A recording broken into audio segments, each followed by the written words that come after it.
Sorry, everyone. My mom called. So, yes, I was making the point that after the fact, and when it comes to my observations, like when I talk about pimp behavior and stuff like that, the fact that I spent so long living a mobile lifestyle gives me insight that a lot of people aren't going to have to the same level. It gave me insight very quickly on like not only how to keep myself safe, but the need to keep myself safe. And it's an insight that, again, not at all being involved in anything like that. When I say that, I mean like not being involved in prostitution, not even having intercourse since 2021 with my ex-husband. But that's neither here nor there, because a rape victim is still a rape victim, even if she is sexually active. But I guess I do feel the need to like say that because of how bad victim blaming is. I do feel the need to say that because unfortunately when I talk about this, I've found, especially if I say trafficking, unfortunately, not most people, but there are too many people who are like, oh, well, what did you do to become involved in that? I never became involved. Anyways, I'm sorry, I'm getting off track. I've been able to like identify behaviors of pimps and stuff like that based on putting things together after the fact because I lived a mobile lifestyle. So just want to put that out there. That's the reason that I'm able to give a little bit more of a detailed psychological profile on pimps, is because there's been multiple times that, I've had just regular conversations with men or people, get into that more later, and then realized, months later or whatever, oh, that person was a pimp. I'm glad I followed my instincts, and just putting together things about this organized criminal syndicate in Texas. So, okay, yes. Another important thing about the backstory is that during that time that I was like traveling, sleeping some nights in my car, I was putting all my effort into building my business, building my property resale business.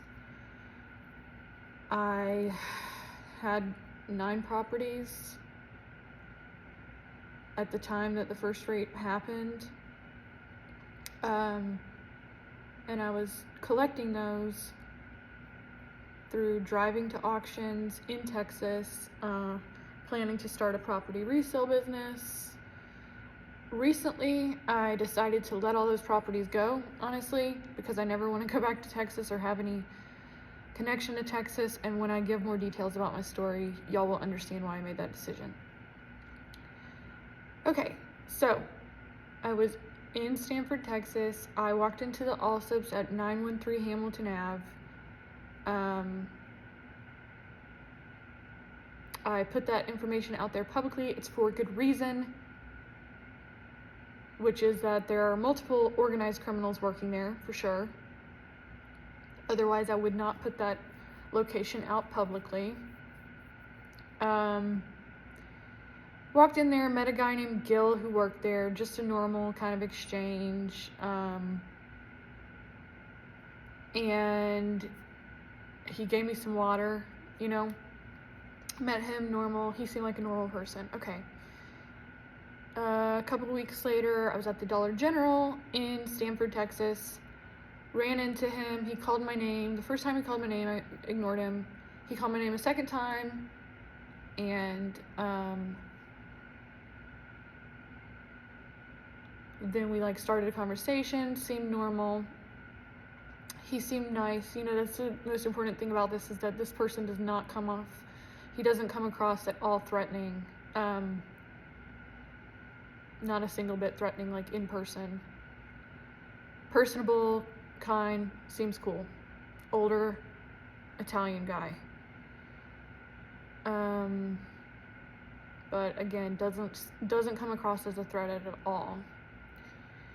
He was like, hey, if you ever need anything, here, you can take my number if you ever need anything, you know, I know you're new to town. At the time, I was trying to make friends in town. I was trying to work on my tiny home, completing the shell into a tiny home, and cutting down the trees on my other property to increase the resale value. So I spent like literally a month every single day charging up my chainsaw, and cutting down these trees on these 2 other lots. Anyways, he offered his number. He gave me his number on a piece of paper, and I think that day it was definitely that day. I texted him and was like, oh, hey, it's Lexa. And then he texted back, he was like, if you ever need anything, sweetheart, anything at all, do not hesitate to ask. I have my own home and I live alone. That's exactly what his text said. I was like, okay, well, I might take you up on that just when it comes to taking a shower. I didn't have running water. I later put together that 2 things. Number one, this Gil guy, that day at that Dollar General, he actually told a lie about me, I guess after I had walked out, told a lie about me to the woman who had checked us out, the cashier. Apparently, he told her that I was living with a couple. He didn't even know I had property, because I learned that it's not, as a single woman, people being predatory, it is not smart to tell people what you have. I had to learn that the hard way. I had multiple people try to take things from me, steal things from me, unfortunately, and none of it ever worked, but, you know, I was protective over what I did have because I had to go through so much to get to that point.